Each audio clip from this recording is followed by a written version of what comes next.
Acojonantes días para todes y todis. Acá estoy yo nuevamente, Saurio, con más información que nunca pediste y que jamás te va a servir de nada en la vida. Porque, la verdad, ¿cuántas veces te pasó estar tocando la flauta y que alguien te pregunte? Che, disculpa, una duda. ¿Por qué el número de la bestia es el 666? Probablemente nunca, pero bueno, seguro que querés ahora que te lo cuente, así que en un ratito te lo explico. Eso sí, desde ya te aviso, es inútil que lo sepas.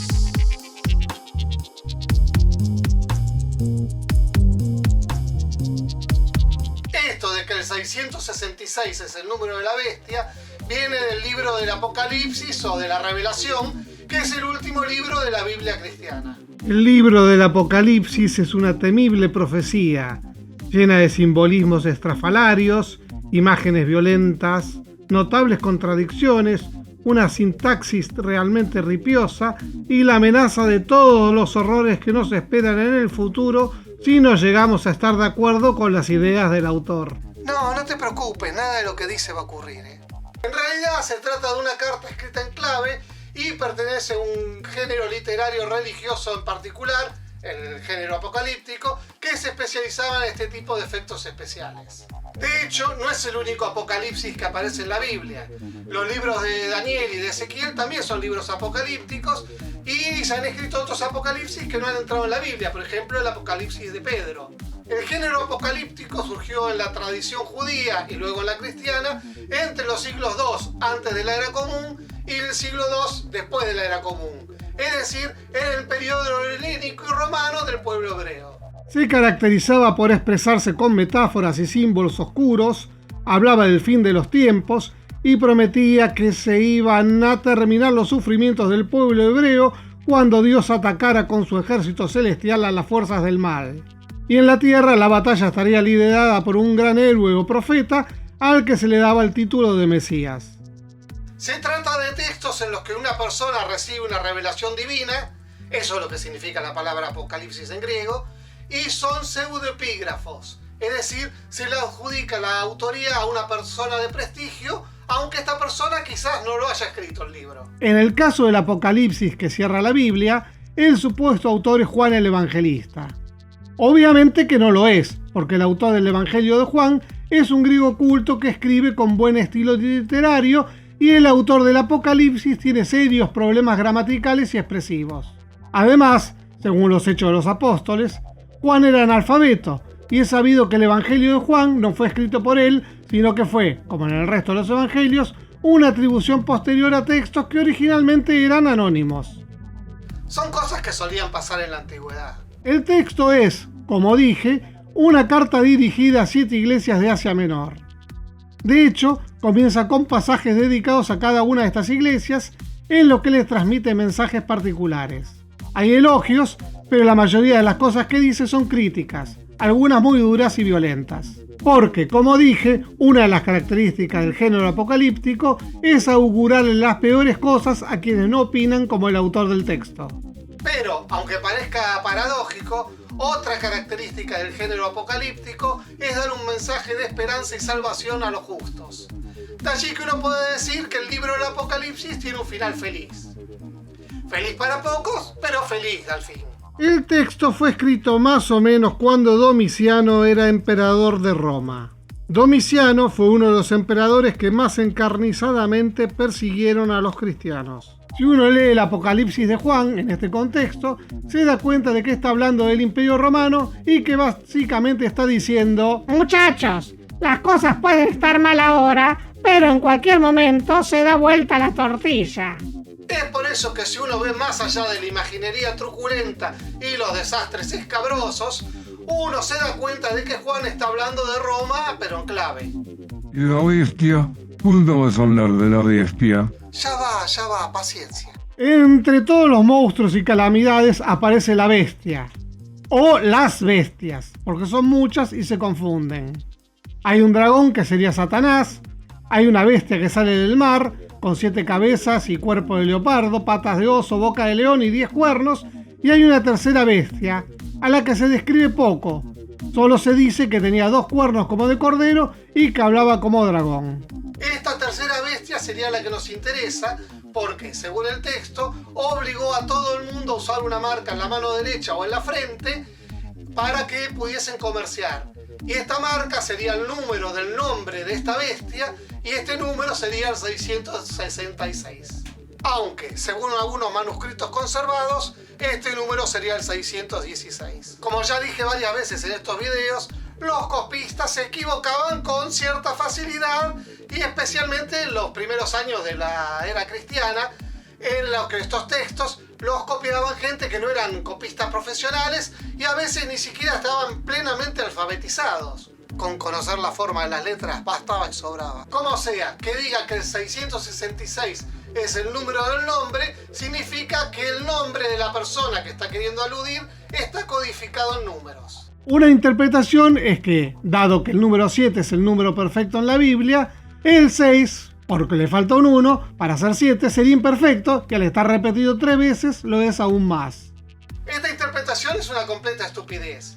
No solo porque en la numerología el 6 dista al ser un número imperfecto, sino porque todavía faltaban 10 siglos para que se usasen los números arábigos. En la época en la que el Apocalipsis fue escrito, se utilizaban letras para representar los números, por lo que no había ninguna repetición triple del mismo signo 6. Y es por eso, como es lógico, algunos escriben el 666 en números romanos. Y al tratarse de letras, interpreta que se trata de una sigla. La frase que abreviaría esta sigla sería Domitianus Caesar Legatus Christi Violenter Interfecit, es decir, Domiciano César mató vilmente a los enviados de Cristo. La D inicial podía corresponder a Domicio en lugar de Domiciano. Dado que el nombre de Nerón antes de asumir como emperador era Lucio Domicio Novarbo, y como este también persiguió fuertemente a los cristianos, la interpretación también tendría sentido. Con el 616 de algunos papiros, el número romano resultante daría la misma frase acróstica, pero sin el legatos. Es decir, en lugar de matar vilmente a los enviados de Cristo, lo que hizo fue matar a Cristo. Simbólicamente, claro, matando a los cristianos. El gran problema de esta interpretación es que el texto original del Apocalipsis estaba escrito en griego y no en latín, y por lo tanto los números no estaban en la numeración romana, sino en la griega, que también usaba letras del alfabeto. Además, en algunos papiros aparece la cifra escrita en palabras y no en números. Dado que el manuscrito más antiguo hallado del Apocalipsis dice 616, se supone que este era el número original y que el 666 fue un agregado posterior. Las razones que se esgrimen para explicar por qué el 616 fue reemplazado por el 666 son dos. Y curiosamente no son mutuamente excluyentes, por lo que ambas podrían ser válidas. Una razón es que usando la isopsefía, es decir, interpretar las letras de un nombre como números y sumarlas, el nombre de Jesús en griego suma 888, y entonces por analogía se le adjudicó el 666 a la bestia. Y la segunda razón es que el 666 es el número triangular resultante de sumar los 36 primeros números. Interesante, especialmente porque 36 es 6 por 6.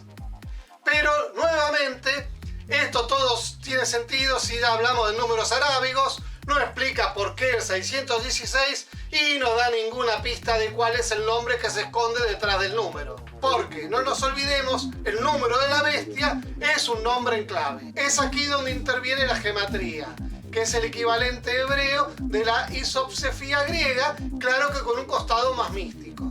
Si uno toma Nerón César escrito en griego, lo traslada al alfabeto hebreo y después aplica gematría, obtiene el número 666. Si al título del emperador lo ponemos en latín en lugar de griego y lo transliteramos al hebreo, nos da el famoso 616. Claro, todo muy lindo, pero aquí también hay un problema. En hebreo, algunas letras al final se escriben distinto, como ocurre con la segunda nun o n de Nerón. En gematría, esta nun no equivale a 50, sino a 700, por lo que en lugar de 666 obtenemos 1316. De todos modos, muchos siguen diciendo que todo apunta a Nerón por el asunto de la marca de la bestia, sin la cual la gente no podía comerciar. La palabra griega que aparece en el Apocalipsis para denominar la marca de la bestia es charagma. Así se llamaba al sello imperial romano que se estampaba en los documentos oficiales y más precisamente en el certificado de sacrificios al emperador, sin el cual no se podía comerciar. Este certificado se empezó a utilizar a partir del gobierno de Nerón. Los emperadores romanos, si bien no eran técnicamente considerados dioses, tenían atributos divinos y los ciudadanos estaban obligados a realizar sacrificios en su honor. Esto, para los cristianos, era participar de un ritual pagano de adoración y por lo tanto algo herético y aborrecible. Y, por supuesto, la marca podría estar refiriéndose a la costumbre de estampar la efigie del emperador en las monedas. O sea, que el Apocalipsis está criticando el asfixiante poderío económico romano y lo difícil que se le hacía a los primeros cristianos poder llevar una vida más o menos normal de ciudadanos sin traicionar su creencia en un único Dios. Así que el 616 o el 666 sería una manera de nombrar a Nerón sin nombrarlo. Claro, algunos critican esta interpretación porque el texto del Apocalipsis habla en futuro, y Nerón ya estaba muerto cuando este fue escrito. Y aquí es cuando entra la explicación de que en realidad Nerón sería una forma de nombrar a Domiciano en clave, porque, no nos olvidemos, Domiciano sí es contemporáneo de la escritura del Apocalipsis y también persiguió a los cristianos. Aparte de que muchos creían que Nerón no se había suicidado en el año 68 y que en algún momento iba a volver. O sea, que la verdad no se sabe muy bien a quién hace referencia al 666, salvo que es un nombre en clave. Por ejemplo, el erudito jesuita Athanasius Kircher propuso una serie de nombres alternativos para la bestia, pero no dice por qué elige esos nombres, salvo que todos suman 666 si se les aplica isopsefía. Otro error muy común es creer que la bestia cuyo nombre se codifica como 666 es el anticristo. En realidad, la palabra anticristo no aparece mencionada en ninguna parte del Apocalipsis. Sí aparecen algunas epístolas de Juan el Evangelista, de allí quizás la confusión. Y anticristo no era el nombre de una persona o alguien particular, sino un adjetivo que se le decía a cualquier persona que fuese o un falso mesías o enseñase cosas contrarias a la doctrina de Cristo. O sea, anticristo era un epíteto que lanzaban los primeros cristianos a todos los que pensaban distinto a ellos, ya sea porque eran paganos o porque eran cristianos de otras sectas. Y, si vamos al caso, la bestia que sí está identificada tradicionalmente como el anticristo es la primera, la de 7 cabezas y 10 cuernos. La segunda, la del 666, sería el falso profeta que llevaría a la gente a adorar al anticristo. De hecho, en el texto, esta primera bestia es identificada casi explícitamente con Roma, porque dice que cada cabeza es una de las 7 colinas donde la prostituta de Babilonia, o sea también Roma, está asentada. Como sea, ninguna de las dos bestias es Satanás, que, como ya dije, es un dragón que aparece antes de que ellas lo hagan. Como dato curioso antes de irme, el miedo al número 666 se llama hexacosioi hexecontaexafobia, mientras que el miedo al 616 se llama hexacosioi hecaideicafobia. En fin, eso, que no te va a servir de nada saber todo lo que te acabo de contar. Así que dale me gusta a este video, dale me gusta a todos los otros videos del canal, suscríbete al canal, así clic en la campanita, así te puedo avisar cuando subo nuevo material. Y si querés convidarme un cafecito en cafecito.app/Saurio, te lo agradezco.